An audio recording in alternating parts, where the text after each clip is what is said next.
So question number one is, in an ideal world, what would good security posture look like for an organization? I want to just totally blow up that there's no such thing as ideal. So from the business perspective, a good security posture kind of goes in this order. One, I haven't been breached. Two, I've proven I can recover from a disruptive attack. Three, I know exactly what I'm protecting. I know who and what I'm up against. And lastly, I have priorities that are actually based on the risk I can't tolerate. So that's kind of the high-level business view. Robbie, what's the technical?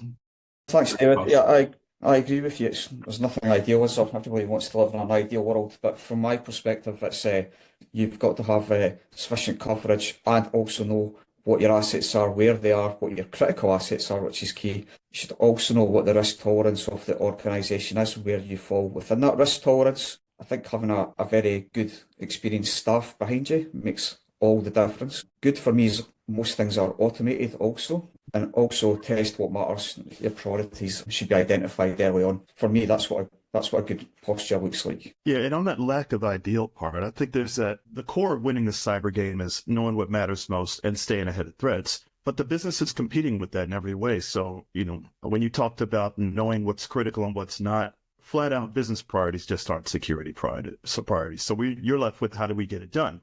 And the way we get it done is we have to use their language to tag our system so that we can talk to them about it. As an example, my priority is to not have downtime. Don't care what CVE numbers are, for the most part. So the language of prioritizing what matters most, and me talking to the businesses, well, we could have unplanned downtime during one of our biggest revenue cycles if we run these out-of-date platforms. Or we could take 3 hours of downtime and cut that possibility to near zero. Can we get started tonight? So I think those contrasting priorities of what matters most, how do those hit you, Robbie, on